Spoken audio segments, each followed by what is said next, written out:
तथागत महाकारुणिक सम्यक संबुद्ध बोधिसत्व परमपूज्य भारतरत्न डॉक्टर बाबासाहेब आंबेडकर, कार्यक्रमाचे सन्माननीय आयोजक अशोक सरस्वती बौद्ध, प्राध्यापक डॉक्टर आनंद भारेरावजी आणि आजच्या सत्रामध्ये उद्घाटक म्हणून श्यामदादा गायकवाडजी, डॉक्टर चंद्रकांत साळवेजी,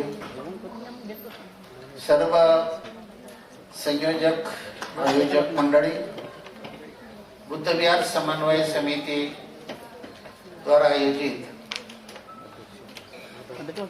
आजच्या या शहीद जनरल अरुण वैद्य टाउन हॉल उल्हासनगर 3 पश्चिम मध्ये होत असलेल्या कार्यक्रमास अधिवेशनासाठी म्हणून आलेले सर्व आदरणीय भिक्खूगण आणि सन्माननीय बुद्धविहारांचे प्रतिनिधी, उपासक उपासिका,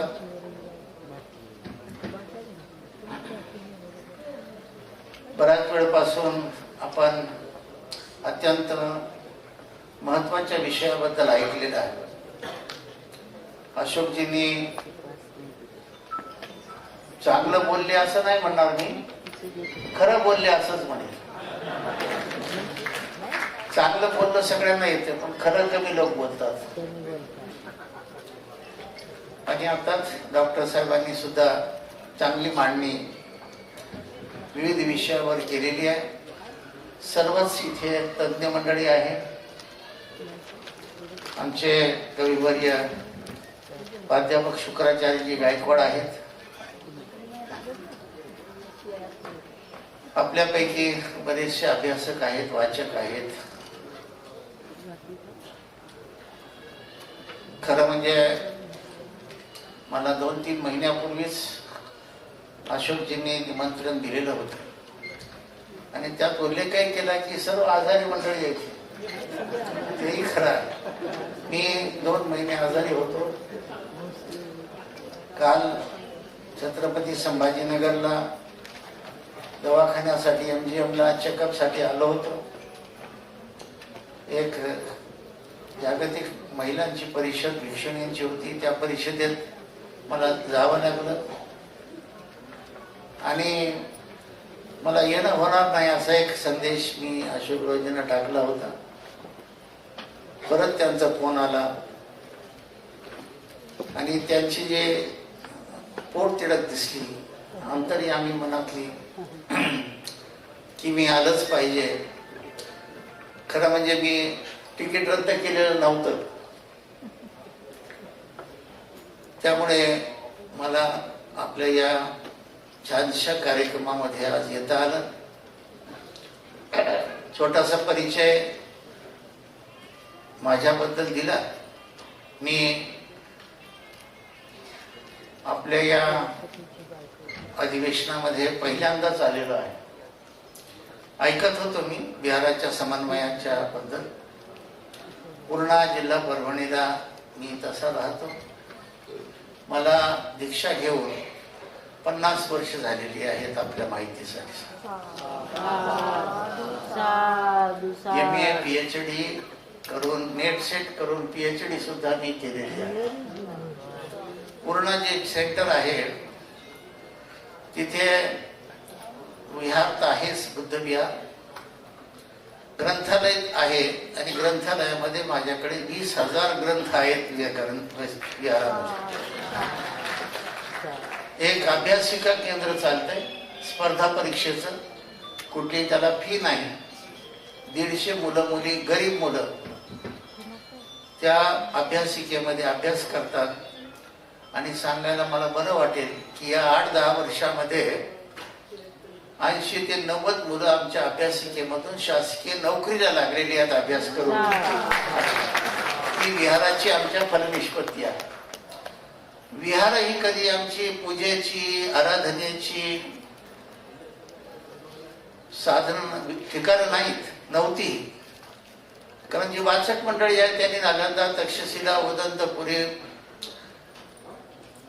जे आमचे कधीकाळी विद्यापीठ होती उत्तर बिहार आणि भारतामध्ये आणि पाकिस्तानमध्ये, त्या विहारांचा इतिहास वाचल्यानंतर विहार ही ज्ञानाची केंद्र होती, विहार अभ्यासाची केंद्र होती, विहार प्रशिक्षणाची केंद्र होती, विहार माणसं घडवण्याची केंद्र होती, माणसाचा बौद्धिक विकास करण्याची केंद्र होती, विहार ही अभ्यासाची संशोधनाची केंद्र होती, समीक्षण करण्याची केंद्र होती आणि ती सर्वांसाठी खुली होती. बुद्ध विहार जी होती कधी काळी विद्यापीठ, ती केवळ बौद्ध माणसासाठीच नव्हती, तर सर्व जाती धर्माचे लोक अभ्यास करू शकतात अशा प्रकारचं खुलं व्यासपीठ म्हणजे बुद्ध विहार कधी काळी आमची होती आणि आजही त्याच पद्धतीची असली पाहिजे. केवळ महाराजांनीच बौद्ध विहारात जावं असं काही नाही, काय नाही ना. माझ्याकडे तुम्ही आलात तर माझ्याकडे धनगर मंडळी येते, मराठा मंडळी येते, मुस्लिम मंडळी येते आणि मारवाडी मंडळी सुद्धा माझ्याकडे बुद्ध विहारामध्ये येते आणि ते सर्व विहाराशी जोडलेले आहेत. विचारधारा ही आहे की हा मानव धम्म आहे, हा मानव धम्म सर्वांसाठी खुला आहे. आता इथे विधी विधानाची चर्चाही झाली आपली, लग्न विधी, नामकरण विधी, गृहप्रवेश, काय काय विधी आहेत ते कशा कराव्यात, काय कराव्यात. खरं म्हणजे तुमच्यापैकी काहींनी त्रिपिटक साहित्य जर पाहिलं असेल, वाचलं असेल थोडं बहुत, कुठल्याही त्रिपिटक साहित्यामध्ये या विधी विधानाबद्दल कुठेही भाष्य केलेलं नाही, कुठेही नाही. त्रिपिटक राहू देत, डॉक्टर बाबासाहेब आंबेडकरांनी भगवान बुद्धांनी त्यांचा धम्मग्रंथ लिहिलाय, त्या ग्रंथात सुद्धा या विधी विधानाबद्दल कुठेही उल्लेख नाही. काय मग हा प्रश्न पडतो की त्रिपिटक साहित्यामध्ये उल्लेख नाही, बाबासाहेबांनी लिहिलेल्या ग्रंथात उल्लेख नाही, मग याचा अर्थ काय काढायचा, समजायचं काय, पण याला कशा समजून घ्यायचं.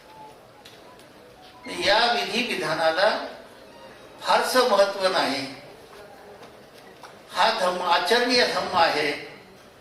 आता श्रीलंकेमध्ये, थायलंडमध्ये, जपानमध्ये, कोरियामध्ये, मी अनेक देशामध्ये गेलो,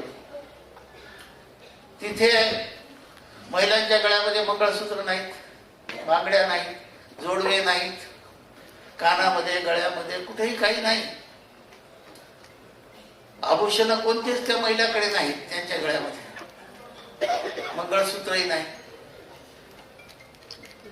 खरं म्हणजे मला मंगळसूत्राचा अर्थच कळाला नाही बऱ्याच दिवस.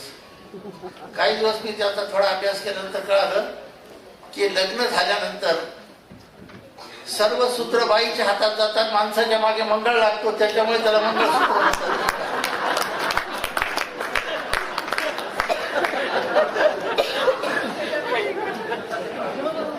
ते सुद्धा त्या देशामध्ये नाही, कुठलेच आभूषण नाहीत. पण एक गोष्ट आहे की त्या महिला 5 शिलाचं नीट पालन करतात, हाच त्यांचा दागिना आहे. आमच्याकडे आम्ही याला महत्व दिलेलं आहे. आता यांनी सांगितलं, त्यांनी सांगितलं की ही सगळी वैदिक संस्कृती आणि ब्राह्मण संस्कृतीचा आमच्यावर पगडा असल्यामुळे आमच्याकडे ती आज आहे. वरवर आम्ही जरी बौद्ध दिसत असलो, बौद्ध असलो, तरी आतमधून आणखी होण्याची गरज आहे. आतमध्ये नाही आहे बरं का, आतमधलं बोलायचं. मध्ये आमच्यामध्ये आणखी बुद्ध, धम्म आणि संघ आणि 22 प्रत्येक आतमध्ये आलेल्या नाहीत. मध्ये आतमधून जेव्हा येतील आणि येईल, आम्ही आशावादी आहोत, येईल. आज जरी नसेल परिवर्तन, हे वगैरे हळूहळू समाज परिवर्तन होणं ही साधी गोष्ट नाही. मानसिक परिवर्तन होणं काही साधी गोष्ट नाही. 700 वर्ष इथे मुस्लिम साम्राज्य होतं, इथल्याच लोकांनी सहन केलं. आज जे लोकांना मोठे म्हणतात त्यांनी सहन केलं. 150 वर्ष इंग्रजांना सहन केलं. आम्ही तर 70 वर्ष झाले तर आता धम्म घेतला. आम्हालाही हळूहळू आता परिवर्तनाच्या दिशेने चालले बदलाय. बुद्धाने सांगितलं की परिवर्तनशील आहे, बदलणार आहे सगळं, हे राहणार नाही. मी तर एक असं म्हणेन आता पाली भाषेचा विषय झाला की बिहारामध्ये एक दिवस असा येईल, आम्ही असू की नसू, एक दिवस असा येईल आमची मुलं आणि मुली पाली भाषा घरामध्ये बोलायला आणि लिहायला शिकतील, असा काळ येणार आहे. हे मागे जाणार नाही, आता पुढे जाणार आहे हळूहळू. असं हे जे समन्वय आहे, अशा प्रक्रियेमधून ही गोष्ट आता पुढे जाणार आहे, मागे येणार नाही, हळूहळू का होईना. म्हणजे परिवर्तन जे, आणि परिवर्तनाची भाषा, बदलण्याची भाषा, क्रांतीची भाषा आणि विद्रोहाची भाषा, सत्याची भाषा, त्यानंतर अंधश्रद्धेच्या विरोधामध्ये फक्त आणि फक्त कोण बोलत असेल तर या देशामध्ये बाबासाहेब आंबेडकरांचा माणूसच याबद्दल बोलत आहे, बाकी कोणी बोलत नाही. बाबासाहेब आंबेडकरांचा माणूसच यामध्ये मंडाळी करते. हे बोलणं म्हणजे परिवर्तनाची नादी हळूहळू होईल. तेव्हा ही विधिविधान जेवढे आहेत याला काही फारसं, कारण मी बाहेर देशामध्ये पाहिलं, याला काही फारसं महत्व नाहीये. आणि लोक, माणसांनी खरं म्हणजे आतल्या परिवर्तनाचं बोलत असताना असेवनाच बालानं पंडितांच सेवना पूजाच पूजनीयानं एतंग मंगल. महामंगल सूक्तामध्ये एक गाथा आलेली, एकच विधान त्यातलं आपण बोलूया, पूजाच पूजनीयानं एतंग मंगल. जे पूजेला पात्र आहे त्याची पूजा करावी, जे सत्काराला पात्र आहे त्यांचा सत्कार करावा, जे दान देण्याला पात्र आहे त्यांना दान द्यावं, जे सन्मान करायला पात्र आहे त्यांना सन्मान करावा, आदराला पात्र आहे त्यांचा आदर तिथे जरूर करावं. पण जे पात्र नाहीत अशाचही आपल्या देशामध्ये पूजा होती, सन्मान होतो. हे वाईट आहे, ही अंधश्रद्धा आहे. कारण बुद्ध धर्माचा मूळ उद्देश दुःखातून मुक्त व्हायचं ना, आणि दुःखातून मुक्त व्हायचं असेल तर तुम्हाला अंधश्रद्धा सोडावी लागेल की नाही. कारण अंधश्रद्धा ही दुःखाकडे नेते. सत्य काय, असत्य काय, ज्ञान काय, अज्ञान काय, योग्य काय, अयोग्य काय, मिथ्या काय, सम्यक काय, यामधला भेद कळण्याची प्रज्ञा आपल्यामध्ये विकसित होत नाही तोपर्यंत हे कळणार. यातला भेद कळायला पाहिजे ना. आता बघा, गायीची पूजा होते की नाही आपल्या देशात? फक्त गायीचीच होत नाही, गायीच्या मूत्राची होते, गायीच्या शेणाची होते की नाही. बघा, गायीचं शेण, गायीचं मूत्र खाऊन लोक जर पवित्र होत असतील, मी हे म्हणणार नाही की तुम्ही वास खा, असं म्हणणार नाही मी, पण आमच्या बापजाद्यांनी अख्खी गायच गाय खाल्ली, ते किती पवित्र असले पाहिजे. त्याला कोणी पवित्र म्हटलं काय? गायीचं मूत्र आणि शेण खाणाऱ्यापेक्षा ते जास्त पवित्र आहे. मी ते खा म्हणणार नाही. आता आम्ही सोडलं ते हळूहळू. परिवर्तन आहे ना, परिवर्तनाच्या दिशेनं चाललं. तेव्हा त्याची पूजा होते. सापाची पूजा करतात नागपंचमी, बैलाची पूजा करतात. आता बैलाची पूजा केल्यावर त्याला संवेदना आहेत काय? सेन्सिटिव्ह आहे का बैल? त्याला प्रज्ञा आहे का? त्याला कळते का माझी पूजा होऊ लागली? नाही. मुंग्याची, कुत्र्याची पूजा होते, खंडोबा म्हणून. कशाची पूजा करतील लोक या देशामध्ये? काही नियम नाही. म्हणून ह्या सर्व पूजा व्यर्थ आहेत. बुद्धाने एकच विधान सांगितलं, पूजाचे पूजनीयानं घेतलं. मंगल उत्तम कशामध्ये आहे? मंगल काय? पूजा कशाची करावी? लोक झाडाची पूजा करतात. अहो, बसमध्ये, रेल्वेमध्ये मी जाताना आम्ही कधी कधी पाहतो, नदी आली तर बाहेर 1 रुपया टाकतात नदीमध्ये. तुम्ही टाकत नसाल, तुम्ही सुधारलेत, तुमच्याकडे करीत नसाल. तिथे पूजा हे टाकतात.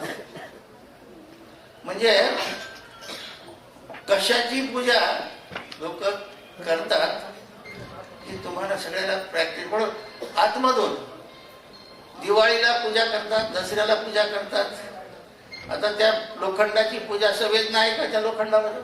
निर्जीव आहे ना ते. सजीव आहे का निर्जीव आहे? चेतन आहे का अचेतन आहे? याचं तरी ज्ञान असलं पाहिजे. तर लोखंडाची पूजा, गाडीची पूजा, साधनाची पूजा व्यर्थ आहे ना. दगडाची पूजा करतात, त्याला शेंदूर लावलेलं दगडाची पूजा करतात, त्याची पूजा होती.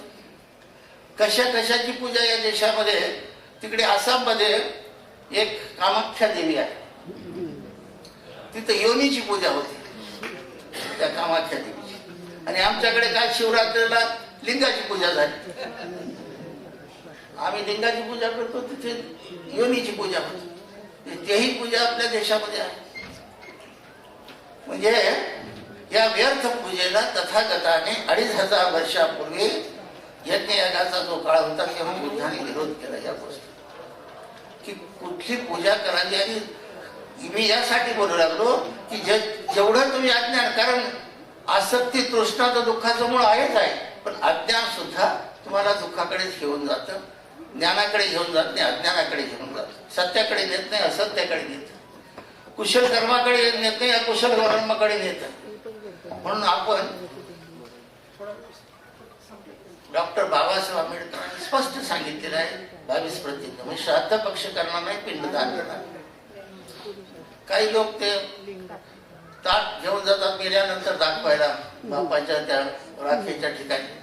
तुमच्याकडे नेत नसतील, तुम्ही जरा सुधारले, आमच्याकडे नेतात म्हणून सांग. तिथे कावळ्याला काव काव करून ते खायला देतात ते कावळे. आता खरं म्हणजे कितीतरी कावळे असतात, त्याच्याकडे काय आधार कार्ड आहे का आपलाच बाप होता म्हणून? किती कावळे असतात, कोणाला बाप म्हणायचं? आता काय आयडेंटिटी आहे काय बाप हाच बाप होता म्हणून? काही सांगता येत नाही. किती कावळे. तेव्हा त्याची पूजा होती.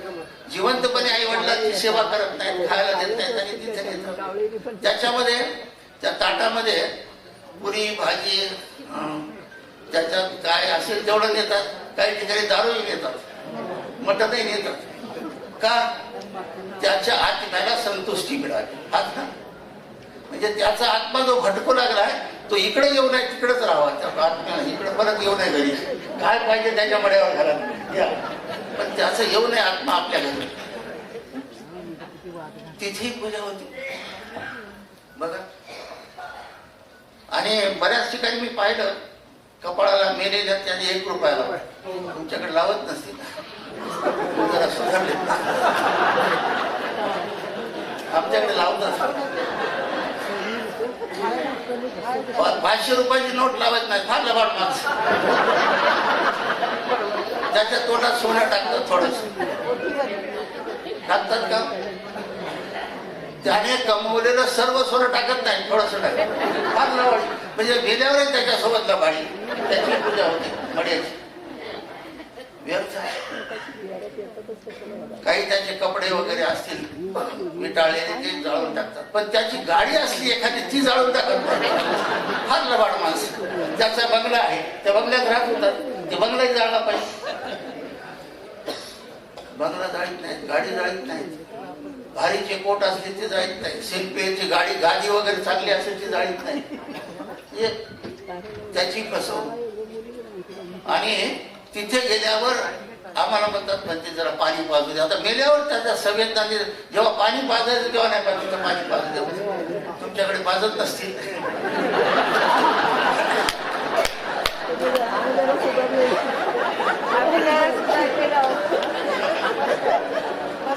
आम्ही कोणत्या दिशेनं चाललो आणि ज्याची हे बघा ज्याला दिशा असते त्याची दशा होत नाही.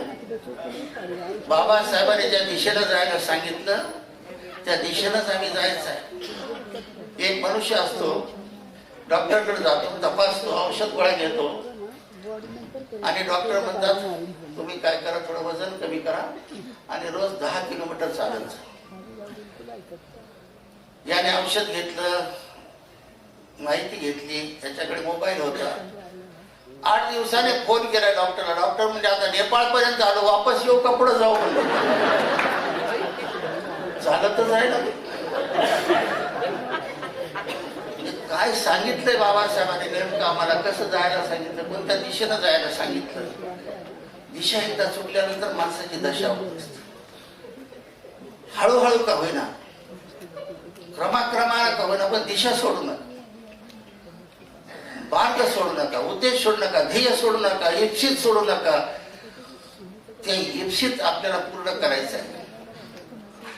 आणि आमचा विश्वास आहे महापुरुषांचे शब्द वाया जाणार नाहीत, महापुरुषाचं भाकीत वाया जाणार नाही.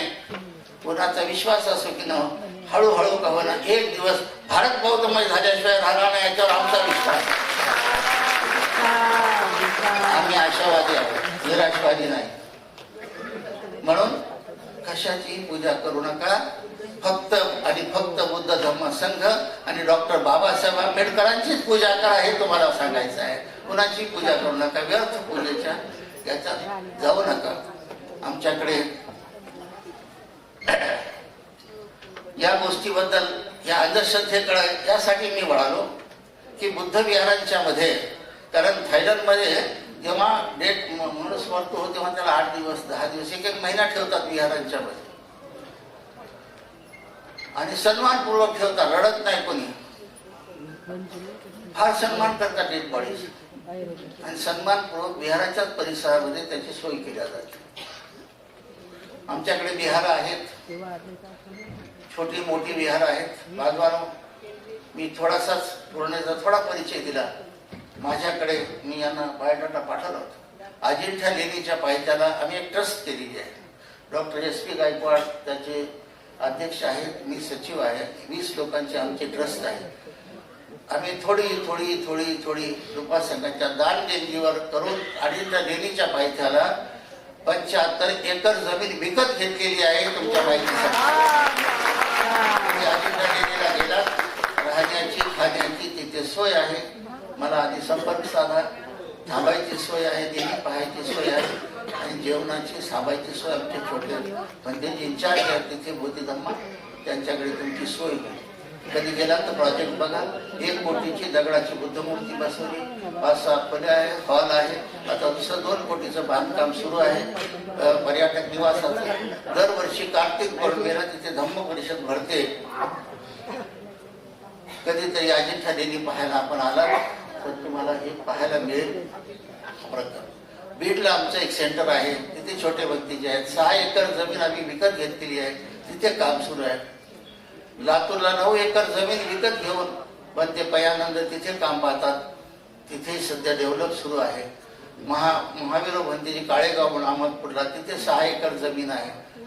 मुदखेडला 2 एकर जमीन आहे. नांदेडला डॉक्टर गायकवाडजींच्या माध्यमाने आम्ही त्या काळामध्ये 39 वर्षापूर्वी 10 एकर जमीन विकत घेतली होती, आणि महाराष्ट्र शासनाने त्या काळामध्ये आम्हाला अंडोरे असताना जवळपास 25 कोटी रुपये त्या प्रकल्पासाठी आणले. बांधकाम पूर्ण झालेलं आहे. कधी नांदेडला गेला तर हाही प्रकल्प तुम्हाला पाहता येईल. हिंगोलीला जमीन आहे, सेलू जवळ देवगाव फटा आहे, तिथे 5 एकर जमीन आहे. पूर्णेला माझ्याकडे जमीन आहे. अशा पद्धतीने जवळपास उपासकाच्या दान देणगीमधून घेतलेली, सन्मानपूर्वक रजिस्ट्री केलेली, 7/12 असलेली जवळपास 110 एकर जमीन आज माझ्याकडे आहे. आम्ही झेंडा लावून अतिक्रमण करीत नाही, महापालिकेच्या जागेवर तर करीत नाही, सरकारी जागेवर करीत नाही, कारण आदिंना दाना वेरमणी आपल्याकडे आहे. कुठली बी जमीन चोरी, कुठली चोरी झाली, तेव्हा सन्मानपूर्वक जमिनी विकत घ्या. सन्मानपूर्वक आपलं विहार तिथे चांगलं निर्माण करा. त्या विहाराच्या परिसरात आपल्याला झेंडा या जयंतीचा त्या जयंतीवर फाटून जाते हो झेंडा, त्या झेंड्याला पाहतो. आपले कपडे मात्र रोज पाहतो. दर पौर्णिमेला झेंडा नवा लावला तर चालत नाही. विहार साफसफाई नाही, विहारात स्वच्छता नाही, विहारात पंखे बंद, लाईट बंद, कधीतरी आम्ही ते हे करतो. अशी स्थिती बऱ्याच ठिकाणी विहारांची दयनीय अवस्था आहे. किंवा विहार गेल्याबरोबर तिथे व्हायब्रेशन असे चित्ताचे आले पाहिले पाहिजेत. विहारात गेल्याबरोबर बाहेरून कसाही माणूस जर आला तो त्याची मानसिक स्थिती कशी झाली, विहारात आल्यावर प्रसन्न झाला पाहिजे, त्याला तिथे एकदम तरंग असे आले पाहिजेत. असे विहारामध्ये शुद्ध तरंग पाहिजेत. आणि रोज विहारामध्ये वंदना करणं, विपස්සना करणं, जे काय करता येईल चांगल्या पद्धतीने मुलांना मुलींना अभ्यास. आता जवळपास शामेर भिक्षू असे माझ्याकडे कायमस्वरूपी केलेले 20 भिक्षू मी कायमस्वरूपी बनवलेले आहेत आतापर्यंत या 50 वर्षात आणि ठिकठिकाणी. आणि म्हातारे भंतेजी मी बनवत नाही, बायकोन पोरांनी हाकलो केलेले, कटाळलेले सगळे लोक त्याला कटाळतात. आमच्याकडे बरेच लोक येतात, भंतेजी मला दीक्षा घ्यायची. म्हटलं कशासाठी?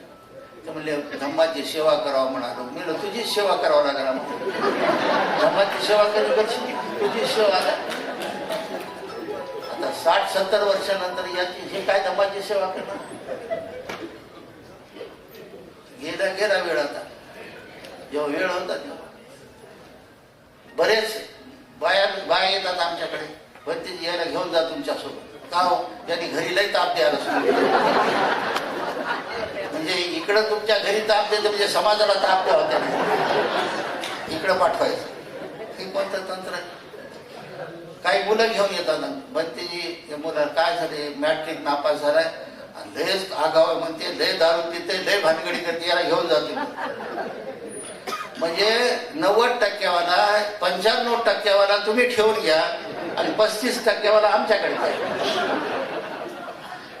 90% 95% देत नाही कोणी. त्याला डॉक्टर इंजिनियर बनवायचं. बाजवानो, तुम्ही त्याला जसा तुम्हाला मुलाला वाटतंय इंजिनियर बनवावं, डॉक्टर बनवावं, पायलट बनवावं, हवाई सुंदरी बनवावं, असं जसं वाटतं तुम्हाला, तर एखादी बाई जेव्हा गरोदर असेल आमची, तिला पोटात असतानाच असा विचार आला की मी याला चांगला बौद्ध भिक्षू बनवेल, असा विचार ज्या दिवशी येईल त्या दिवशी भारत बौद्धमय व्हायला सुरुवात झाली. असं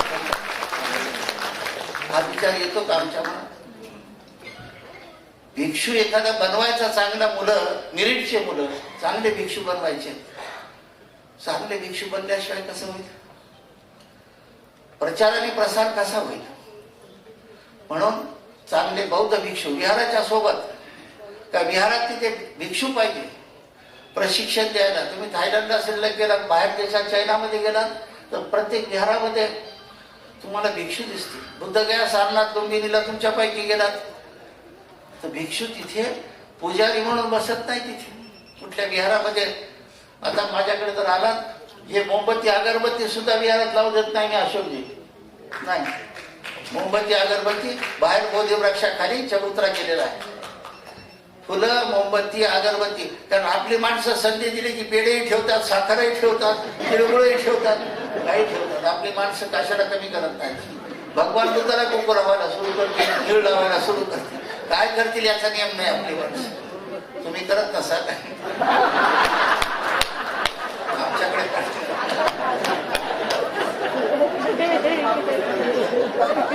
तेव्हा विहारामध्ये माझ्याकडे मध्ये काहीच अलाउड नाही. विहाराच्या बाहेर बोधिवृक्षाखाली सोय केलेली आहे, तिथे मोमबत्ती अगरबत्ती काय फुलं ठेवायची तिथे ठेवा. विहारामध्ये मात्र वंदना, प्रवचन. आणि विहाराच्या मध्ये भिक्षू असो की उपासक असो, त्याला मध्ये विहारात झोपायची सोय नाही आमच्याकडे. भिक्षू निवास वेगळे केलेले. त्यानंतर विहाराच्या मध्ये जयंतीची, विजयादशमीची, 6 डिसेंबरची किंवा अवांतर कुठलीही मीटिंग विहारामध्ये नाही आमच्याकडे. त्याला वेगळा हॉल केला आहे मीटिंगसाठी. विहारामध्ये नाश्ता, जेवण, चहा, पाणी तेही विहारामध्ये नाही. त्याला वेगळं डायनिंग हॉल केला आहे, वेगळं जेवायची सोय केली. तिकडे नाश्ता, विहारामध्ये जेवायला बसायची सुद्धा सोय नाही. तुम्ही कधीतरी आलात तर या, हे मी जे सांगू लागलो तुम्हाला ऐकायला. विहारामध्ये जेवण, नाश्ता, पाणी सुद्धा. अवांतर बोलायचंही नाही विहारामध्ये. विहारात आल्यानंतर धम्माचं, बुद्धाचं, संघाचं बोलायचं, बाबासाहेबांचं बोलायचं, ध्यानाचं बोलायचं, वंदनेचं बोलायचं, पालीचं बोलायचं. विहारात बोलायचं नाही काय. अशा प्रकारे लोकांना जर वळण लावलं, शिस्त लागून जाईल विहारामध्ये, शिस्त लागते. म्हणून आमच्या विहाराच्या परिसरामध्ये, पूर्ण परिसरात स्वच्छता आहे, साफसफाई आहे, झाडं लावलेली आहेत. आणि बाबासाहेबांना हार अर्पण करतो आम्ही. पुतळा विहारात आहे, पण कार्यक्रम संपल्यानंतर 10 मिनिटातच आमची मुलं ते हार काढून त्या बाबासाहेबांचा पुतळा साफ करतात. तो हार वाळून जाईपर्यंत ठेवत नाहीत, सुकून जाईपर्यंत ठेवत नाहीत, 4-4, 8-8 महिने ठेवत नाहीत. कारण त्याचे डाग पडतात, त्या हाराचे डाग पडतात पुतळ्याला. या छोट्या गोष्टी विहारांच्या मध्ये आपण सांभाळल्या पाहिजे, कारण आज अधिवेशन आहे, विहाराचा समन्वय आहे आणि आपण विहारात जाणारी मंडळी आहात सगळी, त्यामुळे विहाराचं पावित्र्य कसं बाहेर देशाच्या थायलंड, श्रीलंका, जपान, कोरिया या लोकांनी कसं पावित्र्य जपलेलं आहे उदगया सारनाथ लुंबिनीला, ते पावित्र्य आपल्या सर्व भारतातल्या, महाराष्ट्रातल्या ठिकठिकाणच्या उपासकांनी जपणं आपलं कर्तव्य आहे. हे अधिवेशन जे आमचे अशोक सरस्वती बौद्ध यांनी हे जे उपक्रम घडून आणलेला आहे, खरं म्हणजे त्यांची चांगली म्हणजे संकल्पना आहे, संकल्पही आहे. हे आज उद्या हळूहळू का होईना हळू हे लोकांमध्ये विजन येईल, पण कुणीतरी याला समन्वय करणं आवश्यक आहे. विहारांच्या मध्ये राजकारण नको, गटबाजी नको, या पक्षाचं त्या पक्षाचं हेही नको. विहारामध्ये राजकारण करायला दुसऱ्या जागा आहेत, तिथे तुम्ही आपलं राजकारण करा.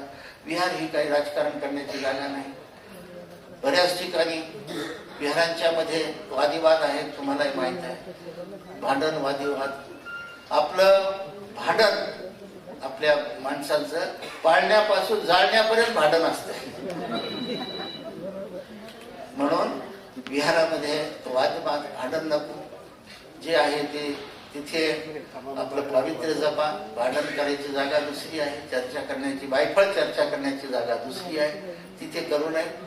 आज या उल्हासनगरच्या परिसरामध्ये आपल्या या समन्वय समितीने छानपैकी कार्यक्रमाचं आयोजन केलंय आणि बऱ्याच वेळपासून आता तुम्हाला भूकाही लागल्या असतील, जेवणही करायचं असेल. जिगच्छा परमरोगा संखरा परम. भूक हा सगळ्यात रोग मोठा आहे आणि त्याला औषध भाकर खाणं एकच औषध आहे, तेव्हा जेवण करणं ही आवश्यक आहे.